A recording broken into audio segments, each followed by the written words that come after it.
I was just lifting my spoon when he said we'd put off getting our marriage license.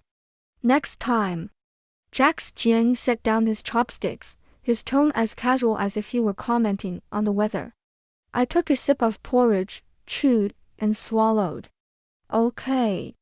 He glanced at me. He reached for food with his chopsticks, then looked up at me again. You're not mad. I took another sip, my voice calm. I'm not. We'd had the wedding half a year ago. This was the 17th time we'd delayed getting our license. He was used to it. I was used to it too. I ate slowly, finishing every last drop of porridge. He didn't touch his food again. When I finished, I stood up to clean up. As I walked past him, he grabbed my wrist. Lila Lynn, next Monday. I'll definitely be free next week. It's not like we're not already married. A few more days won't matter. Don't worry. I won't stand you up this time. I looked down at his hand, then up at him, and smiled. Okay. In the past 6 months, he'd said next week 9 times, definitely 13 times, don't worry 16 times. Still, no marriage license. And next week wouldn't be any different. Because this time, I would be the one who didn't show up. Ling Yao, my phone vibrated. It was a message from the law firm's HR. Are you resigning? Does lawyer Jiang know? I walked outside with my phone. Jax was still sitting at the dining table. He stared at me strangely, hesitated for a long time, then asked tentatively. Why aren't you asking me why this time? I replied to HR first, then turned my attention to him. It's pointless. Literally pointless. The first time we planned to go get our license, his little apprentice Nora Ren said her stomach hurt. I waited on a bench outside the Civil Affairs Bureau from dawn till dusk, then went home alone. The second time, Nora said she couldn't figure out the case spreadsheet. He dumped me at a busy highway exit and drove straight back to the firm without looking back. Every single time we set a date, Nora would conveniently have some kind of emergency. 6 months married. This scene had played out 17 times. Jax looked like I choked him. His Adam's apple bobbed. After a moment of silence, he held his phone out to me. I noticed a lot of people hire a photographer when they get their license now. We should too. You love that kind of ceremony, don't you? So he did remember I liked rituals. I thought for a second and asked, are you free tonight? Let's have a. I didn't get to say farewell dinner. His phone rang first. It was his apprentice, Nora Ren. I didn't hear what she said.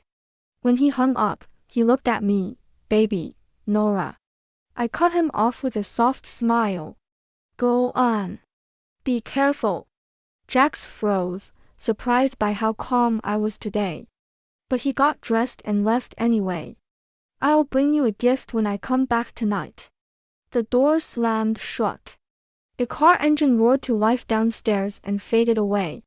I stood there, staring at the closed door. 5 years in love, 6 months married.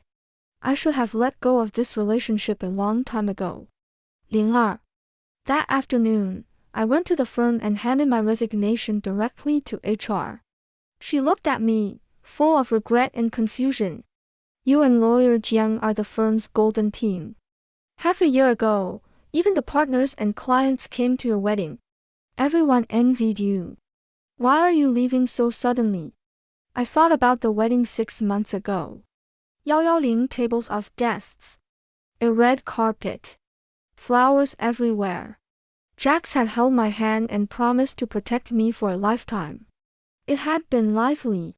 It had been beautiful. But no amount of liveliness or beauty could bring that back. I got home after 10 that night. The house was cold and empty. Then a moment's post from Nora Ren popped up on my phone. She tagged me directly. Thank you, Shifu, for staying with me all afternoon. In return, I'll take you to the concert tomorrow. I knew Jax, who'd said he'd come home at noon, wasn't coming back. This had happened too many times in the 6 months we'd been married. I ate dinner. Unlike before, I didn't save any food for him. Instead, I opened my email. Dozens of invitations from law firms across different countries. I clicked without hesitation on the one from France and accepted the offer. I booked a flight to Paris in 2 days. 03. The next morning, I started packing.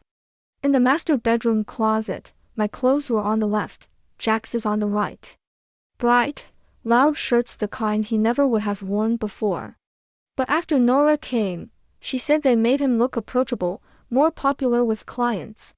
So the tailored suits I'd carefully picked for him gathered dust at the bottom of the closet. I smiled and folded my clothes one by one into the suitcase. I was halfway done when Jax came home. His pink shirt still smelled like Nora's favorite perfume.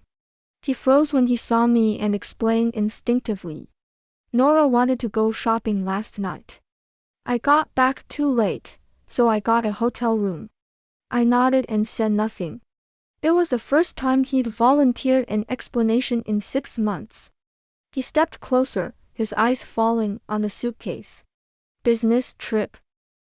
For some reason, he looked relieved. I have something to do today. I'm just grabbing something and leaving. Okay. I didn't look up, just kept folding clothes. I planned to tell him I was resigning over lunch. Turns out, it wasn't necessary. He nodded, pulled out a red gift bag, grabbed his coat, and hurried out again.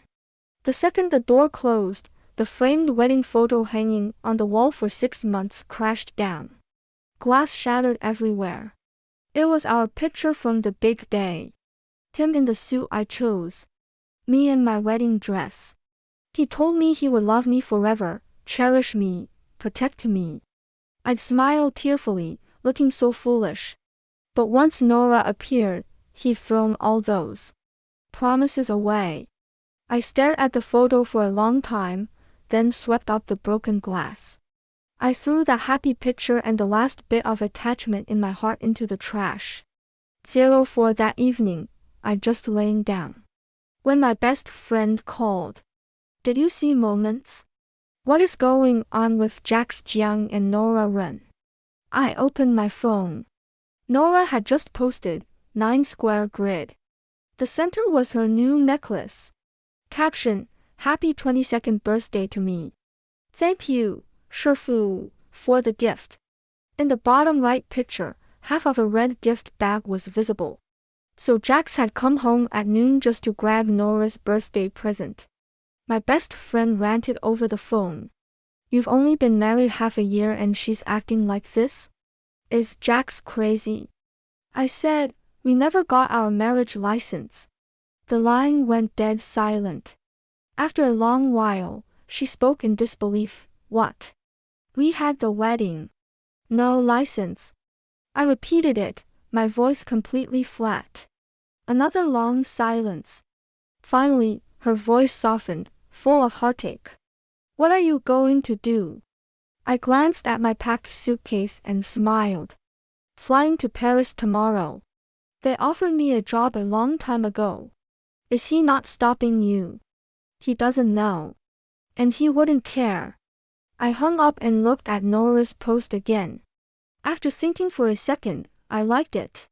A final blessing before I left. 05. At 10 that night, Jax came home. He reached to hang up his coat, then froze. Where's the photo behind the door? He didn't even hang up his coat. He walked into the bedroom, voice panicked. Baby. Where's our picture? I leaned against the headboard and said calmly, it fell. Broke. He glanced at the broken glass in the trash and relaxed. Then he pulled out an LV bag and held it out. I said I'd get you a gift yesterday. Didn't have time. Today. I made up for it. I froze for a second. I'd completely forgotten his words before he left yesterday. I'll bring you a gift when I come back tonight. I didn't think he'd actually remember. But when I saw the time on the receipt, half an hour ago, he probably felt guilty after seeing me like Nora's post. Bought a bag on the street as compensation. I didn't take it. I didn't say anything. Jack set the bag on the bed, hesitated, then said, "Oh, and the firm's Outstanding Employee Award next month. Could you give it to Nora Run?" I finished the question for him. He blinked, embarrassed, and nodded. She's just starting out. She really needs this recognition. You've won it so many times. So this convenient gift already had a hidden price tag. I nodded. Okay. He stared. He probably didn't expect me to agree so easily. You're not mad. I shook my head. There was nothing to be mad about. Because everything she would need from now on the award, Jax's favor, I no longer wanted. He relaxed and added, "Nora's my apprentice. You're her Shenyang. You should be generous. Oh, and let's go to the Civil Affairs Bureau tomorrow morning." I looked at him and said nothing. He seemed to remember something. "Almost forgot you have a trip. What time's your flight tomorrow?" 3 in the afternoon. Then we have time. He said immediately, voice sure. 10 tomorrow morning. Meet at the Civil Affairs Bureau. I even hired the photographer already. Paid the deposit. I was about to tell him it wasn't necessary, we didn't need to get married at all. But his phone rang again. On the screen. Nora Run. Her voice was soft over the phone, saying her stomach hurt badly, asking if Jax could take her to the hospital. He hung up, looking unusually hesitant. I said, "Go on." He looked relieved and hugged me quickly. "Dress nicely tomorrow. I'll be there. I won't stand you up." With that, he grabbed his coat and left. The moment the door closed, I glanced at the LV bag on the bed. The receipt was still tucked in the gap. I didn't open it. I put it back in the bag exactly as it was and placed it on the top shelf of the closet. Up there were 2 more bags of the same style, different colors, all the ones he'd bought on a whim before. 06:30. The next morning, I zipped my last suitcase and looked around the room. Jax's clothes hung neatly in the closet. My side was empty. 9:45. 15 minutes until the time he promised to get our license. I called a taxi and headed for the airport. 10 点 sharp. His chat was still silent. No messages. No calls. By noon, I still hadn't heard from Jax asking why I hadn't shown up. In the afternoon, I picked up my boarding pass and walked to the gate. My phone finally vibrated. 2 messages from Jax, one right after the other. "Baby, Nora's in the hospital and can't be left alone. I can't make it today. When you're back from this trip, I'll pick you up at the airport, and we'll go straight to the Civil Affairs Bureau. I won't mess up this time." I felt nothing reading his words. Sure enough, he missed the 18th attempt too. I replied calmly, word by word, "No need. Jax. I've resigned. I'm starting a job abroad soon. After today, we're nothing to each other." I was about to turn off my phone when the screen lit up again. His familiar number flashed wildly, over and over. 07. When the plane broke through the clouds, I switched off my phone.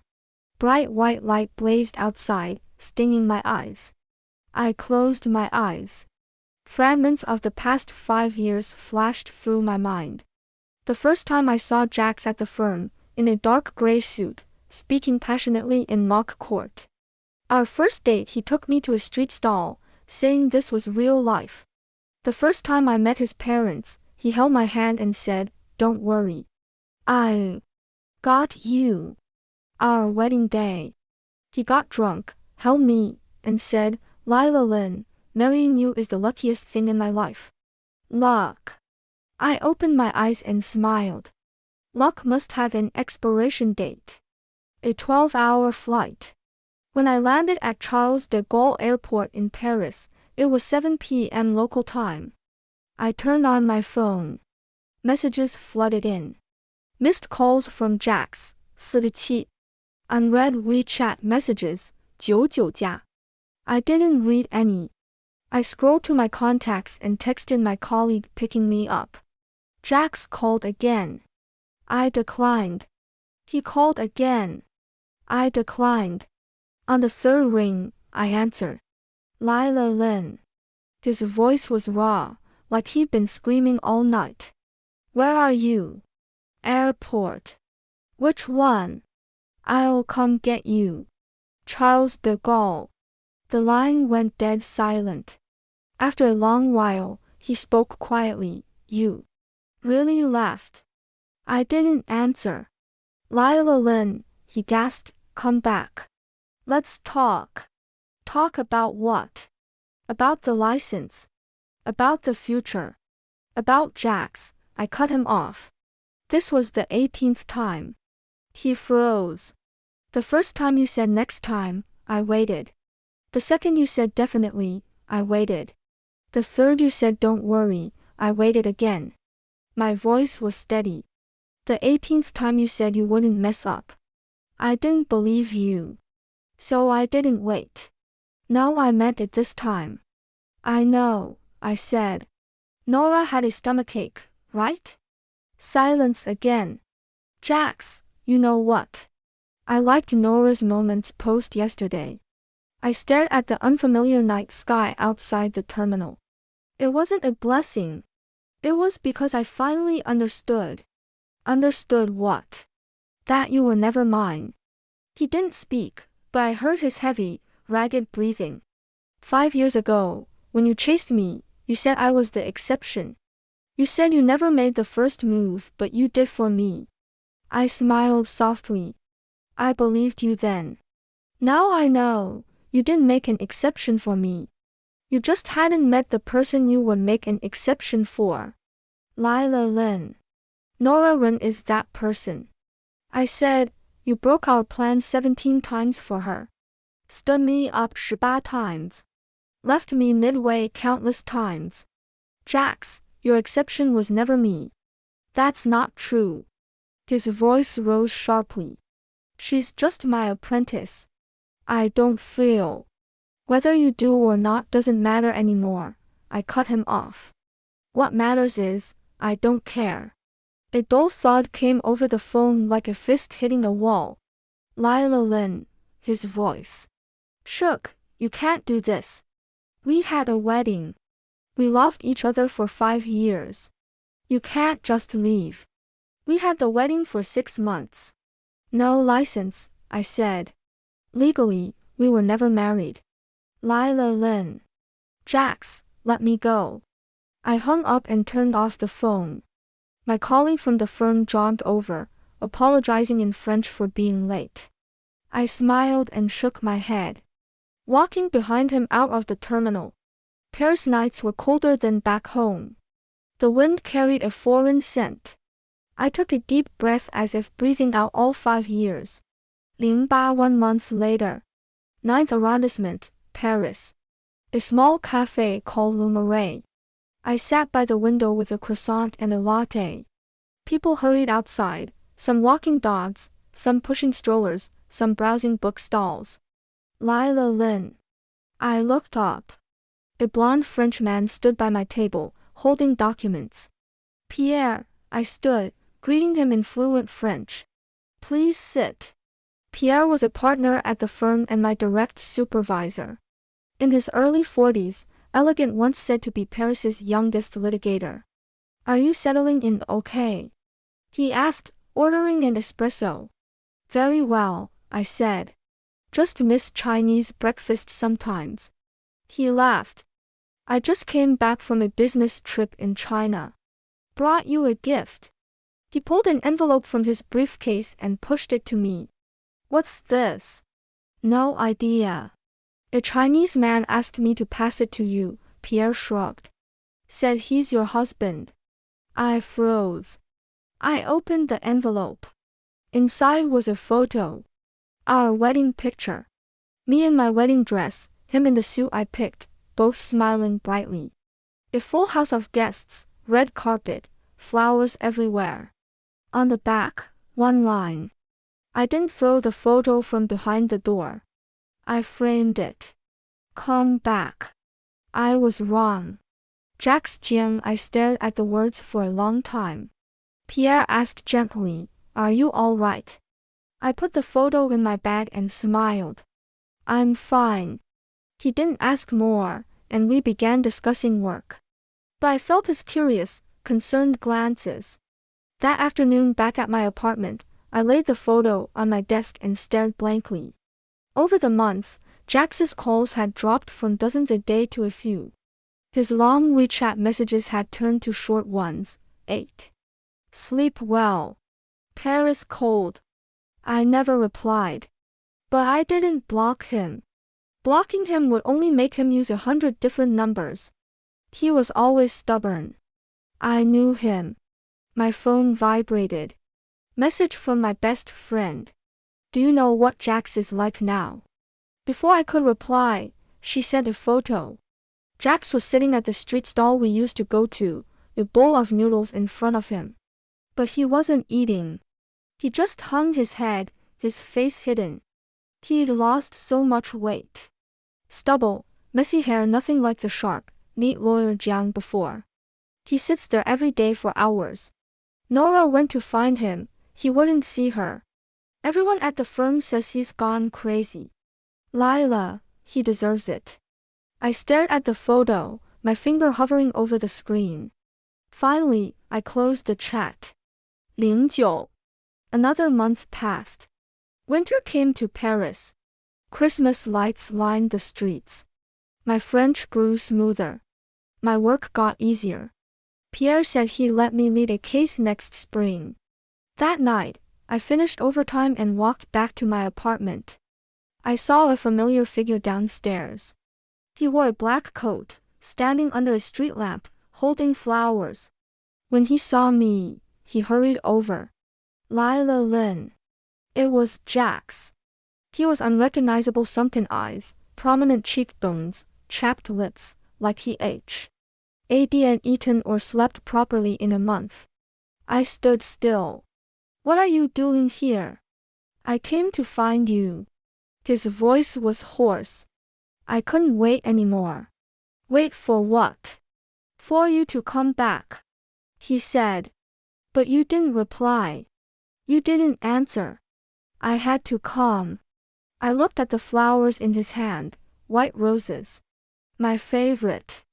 "These 3 months," he began, voice shaking, "I've thought of you every single day." I said nothing. I remembered our first meeting. You were in mock court, in that gray blazer. I thought, I have to marry this woman. I remembered our first date. I took you to a street stall. You were so happy, said it was the best noodles you ever had. I promised I'd take you to eat the best noodles in the world. I remembered our wedding. You were in your dress, so beautiful. My hands were sweating when I held you. I told you I'd spend my whole life being good to you. His voice cracked. But I failed. I lost you. He lifted his head. His eyes were red. Lila Lin, I know I was wrong. I know I made you wait too many times, disappointed you too many times. I know I shouldn't have left you when it mattered most. I know I shouldn't have put Nora Ren above you. But you have to believe me, I don't feel anything for her. She's just my apprentice. I only wanted to guide her well. Jax, I cut him off.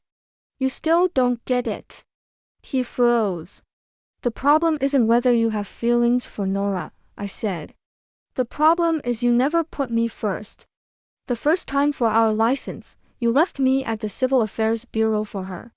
The second time, you dumped me at the highway exit. The third, the fourth, the 18th time. I looked at him. Every single time, you chose her. You gave up on me. His lips trembled. He couldn't speak. You say you love me, but your love always came second. Nora's problems were always more important than mine. Her needs were always more urgent. I smiled softly. Jax, that isn't love. I'll change. He stepped forward suddenly and grabbed my hands. Lila Lynn, I'll change. I already transferred her, she's not at the firm anymore. I don't answer her calls, I don't reply to her messages. I cut all contact with her. Go check my phone. All my messages are for you. Not one to her. I looked down at his hands. They were shaking. Jax, there's something I never told you. What? On our wedding day, I remember every word you said. That you love me forever, cherish me, protect me. I lifted my head. But that's all you said. He stared. You never said you'd marry me. His face paled. You said you'd guard me for life, love me for a lifetime. You said so much. But you never said I do. I pulled my hand away. I didn't care at the time. I thought you were nervous and forgot. But later I realized. Maybe you never planned to marry me at all. I did. His voice rose sharply. I did. I prepared for so long. Then why wouldn't you get the license? He opened his mouth, but no words came out. Because in your head, I was already yours. Whether we got the license or not didn't change that. But you forgot legally, we were never married. His face went completely white. Jax, go home. I turned and walked toward my apartment. Lila Lynn. He shouted behind me. I'll wait here. Until you forgive me. I didn't look back. Jax really didn't leave. He stayed in Paris for a month, waiting downstairs every day. Paris winters were cold. Sometimes it snowed. He just stood there in his black coat, like a statue. He was there when I came home from work. There when I left in the morning. No calls, no messages. Just waiting. Pierre asked me, that man is still downstairs. Should I call the police? I said no. One night, I worked overtime late and dragged myself back to the building. Jax was still there. He leaned against the lamppost, pale, lips purple from the cold. When he saw me, he straightened up and forced a smile. You're back. I stopped. Have you eaten? He asked. I bought your favorite food. It's warm at the shop over there. I looked at him. Jax, what's the point of this? It's everything, he said. Only when I'm waiting for you do I feel like I'm still alive. I was quiet for a moment. Go inside, he said suddenly. It's too cold. Don't freeze. He turned and walked across the street. Where are you going? He stopped, not looking back. To find a hotel. I'll come back tomorrow. I watched his back, walking step by step through the snow, shoulders shaking slightly. Jax. He froze. Come up. He spun around. Light exploded in his eyes. 11. My rented apartment was small, only 40 square meters, but warm. Jax sat on the sofa, holding a cup of hot tea, head bowed, too shy to look at me. I sat across from him and studied him. Snowflakes still dotted his black coat, melting slowly. How long has it been since you ate properly? He blinked and whispered, I have eaten. What did you eat? He fell silent. I sighed, stood up, and went to the kitchen to cook a bowl of noodles. When I said it in front of him, he froze. Tomato and egg noodles. My specialty. He stared down at the bowl, motionless. Eat, I said. He picked up the chopsticks, lifted a noodle, and put it in his mouth. Then he suddenly started crying. Tears dropped one by one into the bowl, mixing with the soup. He didn't even notice, just kept eating bite after bite. I said nothing, just watched him. Lila Lynn, he choked out. I'm sorry. I didn't respond. I know nothing I say now will help. He wiped his tears. But I really have changed. I transferred Nora. I don't talk to her at all. All I think about every day is you, how you're eating, sleeping, working. I want to call you, but I'm afraid to bother you. I want to see you, but I'm afraid you'll hate me. He lifted his head. His eyes were red. But I can't take it anymore. I can't live without you.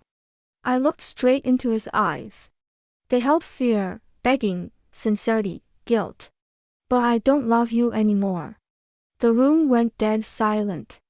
After a long time, he spoke, his voice rough like sandpaper. I have no chance left. I didn't answer. He stared into my eyes, searching for an answer. Finally, he lowered his head and finished the noodles. He set down his chopsticks and stood up. Thank you for the noodles, he said.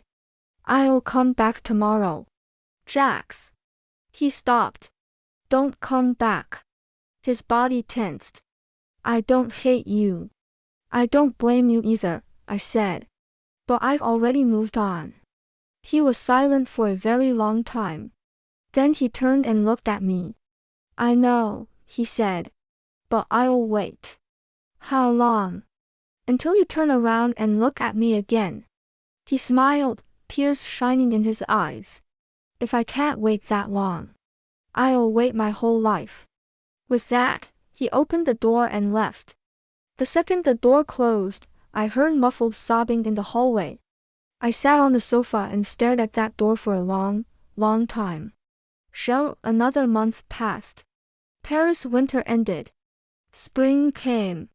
My work went smoothly. Pierre said I would lead my first case next month. At noon that day, I received a package. I opened it. It was a photo album. All the pictures of Jax and me, from the day we met to our wedding. Our first date at the street stall, my eyes curved into crescents as I laughed. Our first trip to the sea, him carrying me on his shoulders. The day he proposed, down on one knee, me crying and nodding. Our wedding day, holding hands, walking down the red carpet. Beneath every photo, a line of writing. Today I met Lila Lynn for the first time. I knew she was the one. Today I took Lila Lynn out for the first time. She smiled. My heart skipped a beat. Today I proposed. She said yes. I didn't sleep all night. Today was our wedding. She's the most beautiful bride in the world. Today I stood her up for the 18th time. She left. I deserve it. The last photo was our wedding picture. Beneath it, only one line. Lila Lynn, I'll wait for the rest of my life. If not this life, then the next. I held the album and stared for a long time.